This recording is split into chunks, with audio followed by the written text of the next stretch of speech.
Hello, hello, my name is Kinsey Ray and welcome to whatever this is. I'm not quite sure what this is yet. All I know is I have had this burning desire inside of me for years to share this. So it's about time. And this is just going to be real, it's going to be raw, it's going to be unedited, because that's the way life is. It's unedited, it's imperfect, and I'm just kind of excited to see what comes out. So this has been my purpose. This is for me to figure out why I've had this desire inside of me to share this story that's in me and all these things I've learned over the years. Figure out why it's there. I have no idea why this nagging feeling won't go away, so I'm excited to see what comes of it. So if you get value out of it, that is amazing. That is like the best cherry on top I could ever ask for. So yeah, we're just gonna dive into it. This is gonna be an introduction video, and I plan to elaborate on a lot of the stuff I talk about in here along the way and make this a continuous thing for people to tune into if it fits you and if it interests you to learn more about what I've learned throughout my life. What a crazy thing this human experience is. We all are here to learn different lessons and go through different trials, and none of us have the answer to anything that's going on. It's just all self-speculation and figuring it out along the way. So this is my journey. This is my experience. Yeah, this is my human experience, and I'm excited to share it with you because it has been profound, and sometimes I forget what I've gone through, what I've made it through. So if anything else, if this is absolutely nothing else, then for me to remember my strength and my glory, because holy crap, life's hard, you guys. Life is hard. We are thrown curveball after curveball after curveball, and no one gave us a manual to say, here's how you handle it all. We didn't get one of those. I didn't get one of those. So if you got one, will you please let me know?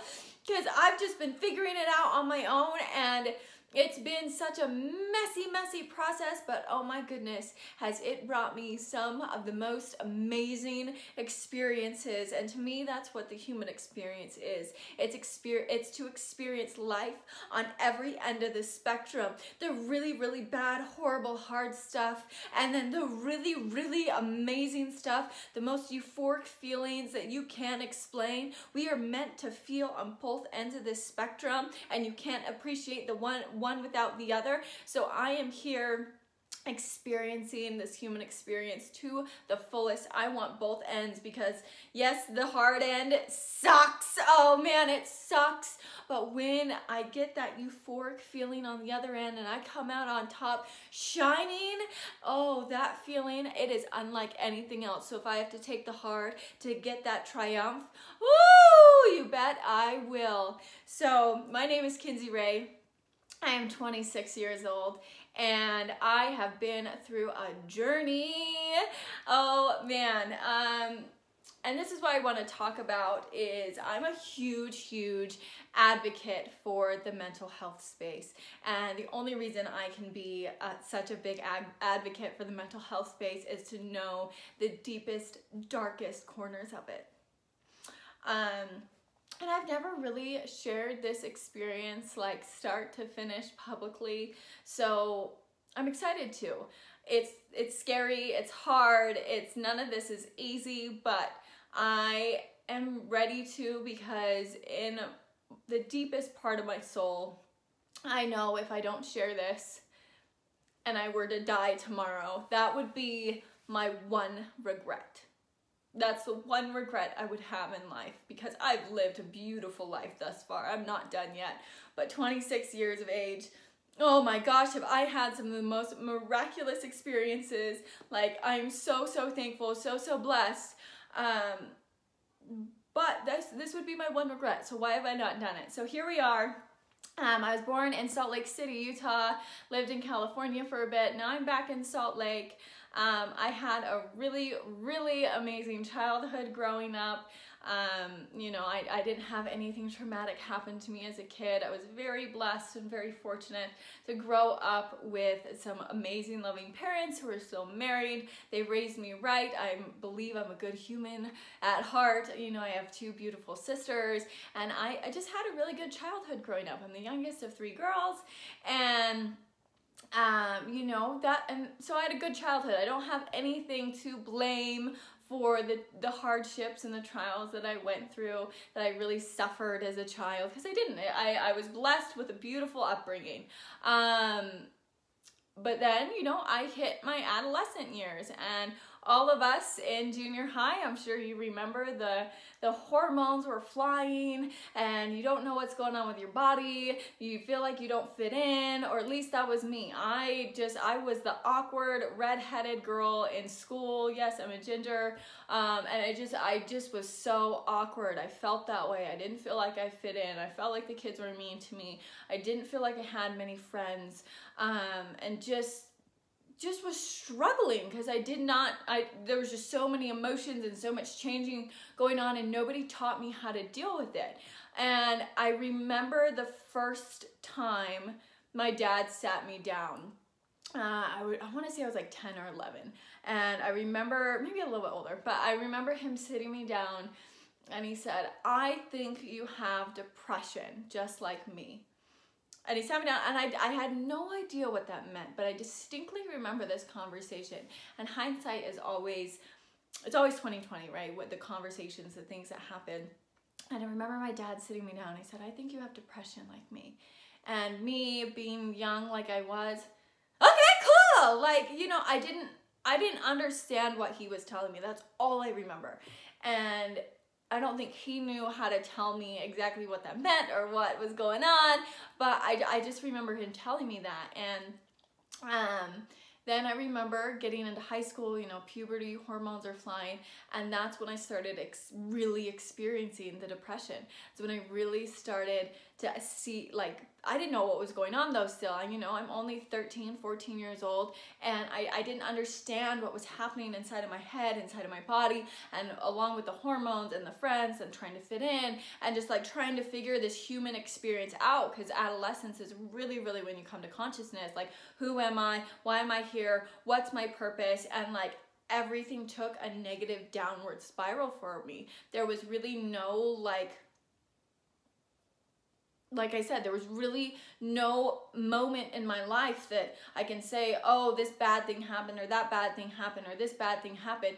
It was just, I just was struggling up here, and I had no idea how to deal with it. I felt like I didn't have any friends. I felt very alone. I felt like nobody understood me. I felt like I couldn't talk to anybody. Like my mind was playing tricks on me, because obviously I was surrounded by so many amazing people, my family, my sisters. Of course I had people that loved me, and of course I had friends, but when you get to that spot mentally, you convince yourself you don't.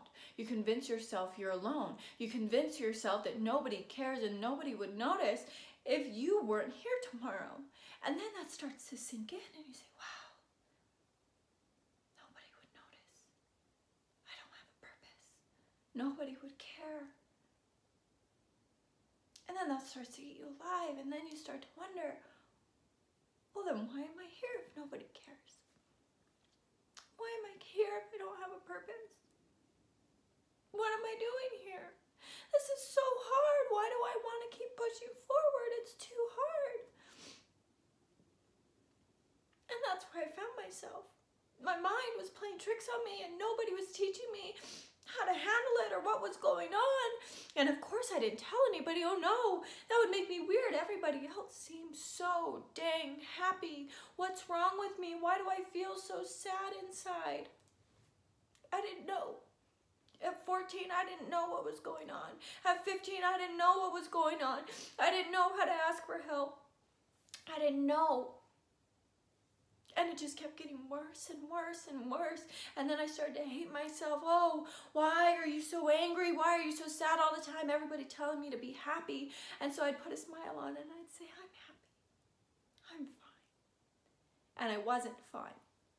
And I learned through my peers, I had some peers who were self-harming, and they told me they were sad too. And I was like, oh, you're sad too, okay.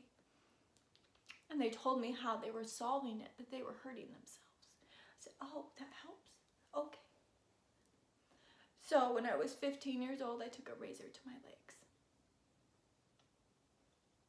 The first time I started small, I didn't really know what I was doing or why I was doing it, but somebody told me it would help. It helped for a minute, and then the guilt set in. What did you do? Why did you do this? So then I did it again when I was feeling sad, because I was upset with myself for what I had done. And then one night things got really bad. Because before that one night, I was smart.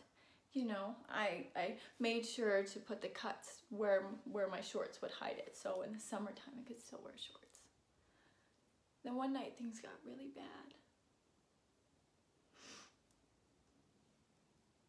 And I got in the bathtub. And I took a razor to my legs. This time I wasn't thinking about being smart. This time I was just upset and really, really angry with myself. So I took a razor to my legs more than 100 times in a row in just a course of a few minutes. And it scared me. I had no idea what I had done. It was irreparable. I should have gone to the hospital. They were deep.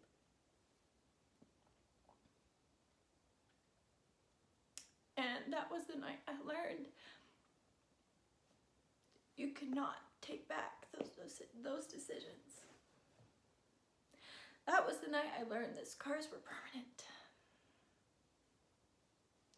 That was the night that my life changed forever. 15 years old with hundreds of scars up and down my legs, with nobody to tell. And I felt horrible. Absolutely horrible. Talk about guilt setting in and hating yourself. Oh man, when you're the cause of your own frustration, there is no anger in the world when you only have yourself to blame. That night truly did change my life forever. And it made me who I am today. And oddly enough, it may have taken me 7, maybe even 10 years to be thankful for it. Now, please, as you're watching this, please know I do not condone self-harm whatsoever. I do not support it. I do not think it is an option. If you tell me that is something you're doing, I will not be proud of you. I will not congratulate you. And my heart will break for you, because I know what space you have to get in to get to that point of being willing to hurt yourself. And some of you may be watching this and thinking, what the heck was that girl thinking? Why was that even an option? I cannot explain it to you. I cannot explain what space you have to be in mentally to be willing to take a razor to your legs 100 times to help yourself feel better. That's what I was doing. I was making myself feel better at the time. So if you don't understand that, I can't explain it to you. And I pray to God that you never have to know what that feels like, because I would not wish that mental space on anybody. It is one of the deepest, darkest, scariest places that your mind can go. And at 15 years old, that is not a space that a 15-year-old girl should be. But it was. It was really, really hard. And it didn't get any easier. For a minute, I thought my scars were beautiful. I thought they weren't even scars. I thought these cuts all over my legs were beautiful. Then the reality set in that they were permanent. They were bright red, and they were from my thighs to my knees. They were permanent, and they weren't going anywhere. What would people think if they saw that? Nobody can know. Nobody can know this. So I hid it for 5 years. I did not wear shorts. I did not go swimming. I did not do anything where anybody would ever see my scars, ever. About 6 months after that day, I got scouted to be a model. And I remember my dad telling me they overheard a conversation in the hallway. They said, "Oh my gosh, we found this girl. Her name is Kinsey. She's going to be amazing." Well, if you don't know anything about modeling, it's one of the most vain industries on this planet, and you are perfect. Or at least that's what they want you to think. And you're supposed to show up to castings in swimsuits and bikinis and tiny short shorts to show your model figure and take digitals, and I was petrified. Nobody can know this. I can't wear a swimsuit. What about my scars? They were still very bright red at that point, and I was mortified. I had already shot down my chance of being a successful model before I even got the opportunity. I already scarred myself and ruined this dream of mine before I ever got the chance to do it. What's wrong with you? That's really when the hate started to set in. I ruined it. I ruined my dream. I ruined the opportunity to be this model that everyone thinks I'm so capable of. I have the height, I have the face, I have the bone structure, but I'm so flawed. And I did that. Talk about a hard pill to swallow. So I did get signed by the modeling agency. We had to tell them about my scars, and they said it would be okay. But I wasn't okay with it. I kept standing in my way. I was so frustrated going to all these modeling castings with the girls in the bikinis and the short shorts. They'd prance around the room with their beautiful legs, and all I wanted was to wake up and have perfect legs so I could be like them. I prayed to God every single night. Please, please, please, can I just wake up and make these scars be gone? Can I wake up and they'll be gone? I'll do anything you want, anything at all to wake up and have them go away. Every single day I prayed for that. It never came. It never came. It never showed up. So then I tried to pay to make them go away. My parents helped me buy very expensive laser scar removal surgery. Or not surgery, it's a treatment. That was the second hardest pill to swallow because I thought, oh, I have an out. If I have enough money, I have an out. I can get away from my mistake. Turns out that you can soften a scar, you can lessen the appearance, but the pigment will never return.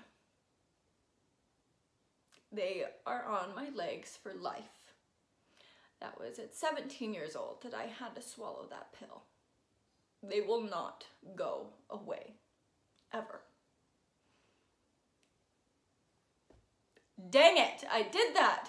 Why do you suck so bad? You're the worst. This conversation kept going on for 5 years. 5 years. I refused to accept my fate. I refused to accept the consequences of the action I did. So I hid and I hid and I hid and I hated myself and hated myself over and over and over again. Until one day, I didn't. Well, I shouldn't say that. It was a very long journey.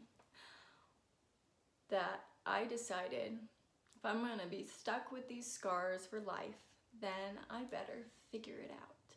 Because I refuse to keep playing this game I've been playing for 5 years. I refuse to keep hating myself every single day. Because I don't deserve that. So I started to pull myself out of this very deep, dark, long rabbit hole I had been sitting in. Didn't change overnight. It wasn't easy. I'm sure looking at me now, you're like, who was this girl you're talking about? She feels like a dream. This whole experience that I went through when I was 15 years old, it feels like a dream. I cannot fathom taking a razor blade to my legs. I cannot fathom hurting myself in that way anymore. Feels like an absolute dream because I have come so far from that moment. And it wasn't easy. I had to teach myself how, because I remember being 15 years old and wondering if anybody had survived this. Would this get better? Is there any woman out there who can show me that she has scars like me and she suffered like me, but she made it out alive? She's grown, she's beautiful, she's happy, and she survived this. Can anybody show me they're happy after going through this? Or is there any point of continuing forward? And there was nobody. I prayed for that person every day. Right as I was praying for someone to take away my scars, I also prayed for this woman to show up, or this person to show me that they had scars and they got it. They actually went through what I went through, and they didn't just understand from a perspective. No, they went through it. They really did understand, and they made it through, and they survived, and they came out on top, and they were happy. I was looking for that person so I had just an ounce of hope to hold on, an ounce of hope to continue forward, to know it could get better, and my life wouldn't just be this suffocating darkness for the rest of my life. And the person never showed up. I don't know what switched in me. I don't remember the day I realized that if I wanted to change my situation, I was gonna have to figure it out. So I did, one day at a time. One day at a time, I started loving my scars. One day at a time, I chose to find the positive in my life instead of the negative, the positive in loving myself instead of the negative. One day, I decided to quit looking in the mirror and telling myself how much I hated myself, how horrible I was, and I decided to flip the conversation and say, you know what? I kind of like your eyelashes. But I hate everything else still. Then the next day, yeah, I guess you look kind of cute today. I still hate everything else.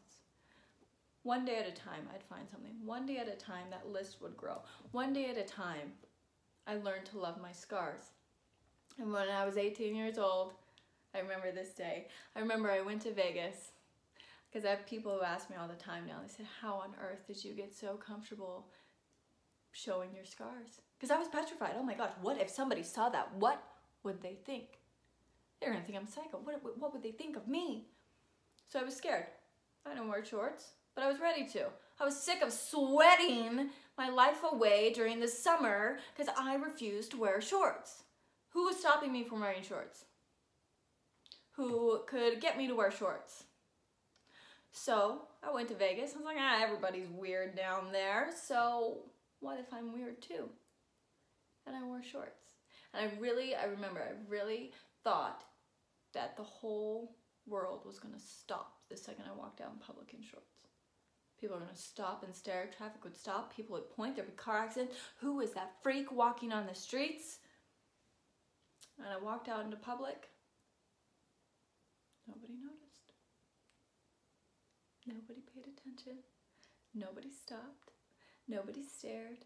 Nobody cared. The only person that cared was me.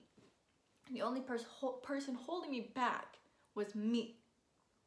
Sure, do people look at me weird sometimes? Yes. Sure, do people say really mean comments sometimes? Yes. But guess what? I have grown so much from this small 15-year-old. I don't care anymore, because now I am so proud of my scars, because I am so strong for what I went through to get through that and become comfortable with that. So after I wore shorts once, that was really when my modeling career took off, because no longer did I wish for these other girls' beautiful perfect legs. I realized mine were perfect just the way they are. It's just skin. Am I really going to let myself not pursue my dreams because of my skin?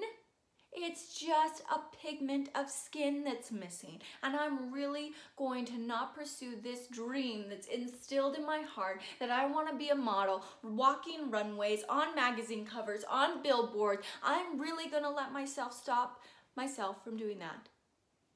Absolutely not. I refuse to quit settling. I refuse to quit playing small. And I refuse to let something that had happened 5 years ago stop me from pursuing what I wanted. So I went after it. And boy, did I succeed. It was so cool. And sometimes it blows me away what I have accomplished. Simply because I chose to quit doubting myself. I simply chose to quit choosing to play small. I quit being this negative person, and I chose to rise. I chose to just accept the crap that had happened in my life. So what? I have scars. Everybody has scars. I don't care if you wear them on your skin or on your soul, but we've all made a mistake that we can't take back, and it's just the way that it is. So you can either choose to wallow in that space and play the pity party game and play small and be sad for the rest of your life because you made one mistake, one night that changed your life forever. Or you can learn and you can grow and you can get better and you can choose to go out and be your best self possible. And so I did that. And I really am thankful for my scars now, because guess what? That made me show up as the best model possible, because I felt like I had a flaw. I felt like I was the underdog and I had to make up for a shortcoming. So you bet I showed up in the best way possible. I was always on time. I worked the hardest. I stayed the longest, and I refused to quit when things were hard. I refused to quit when I was tired, and I would be the absolute best, and I would work harder, faster, longer than anybody else, so you wouldn't recognize my scars. And pretty soon, when you walk in a room and you're the most confident person in the room, that's what people are gonna see. They're gonna see your confidence. They're gonna see the love you have for yourself. And so that's how I started showing up. And guess what? I did get in the magazines. I have been on magazine covers. I have been on billboards. I have won bikini contests. Bikini contests. The girl with the scars who should not win any of those things. The 15-year-old girl who told herself she was not worthy of any of those things. I did that. Simply because I chose to. I decided I deserve it just as much as that next girl who doesn't have scars. So I went for it. And guess what? I do deserve it just as much as that next girl without scars. We all do. Our scars don't define us. Our past does not define us. None of this crap we are telling ourselves defines us. You can have any single thing you want in this life if you're willing to just go for it and quit telling yourself why you don't deserve it. Because if I can do all of those things in the most vain industry on this planet, so can you. You can do absolutely anything. So that is my story, and there's so much I've learned along the way.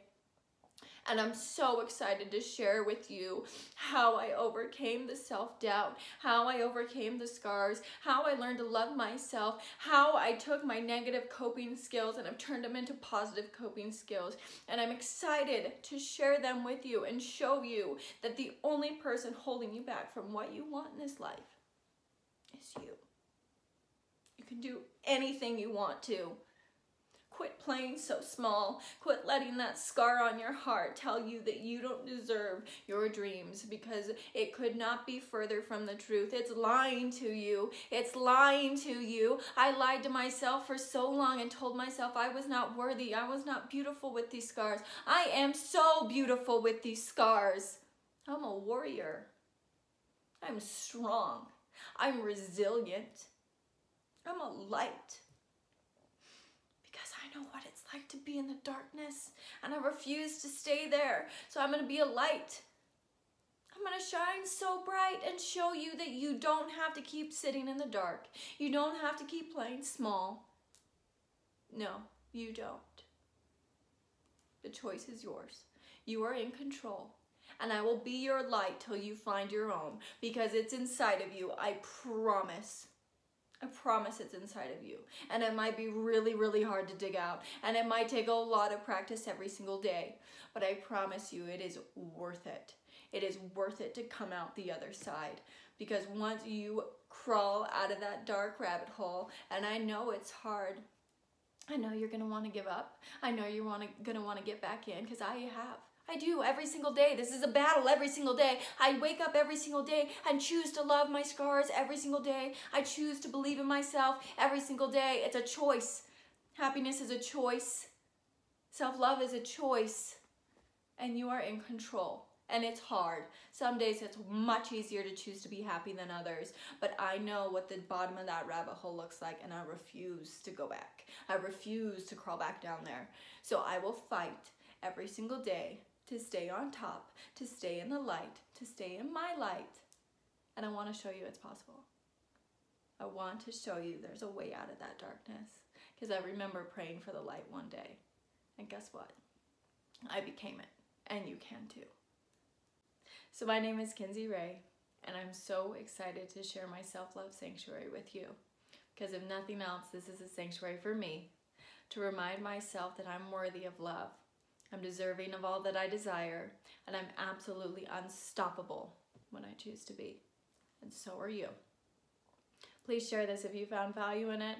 I hope it finds somebody who needs to hear that they don't have to play so small anymore. They don't have to stay in the darkness. And there is a light inside of them ready to shine.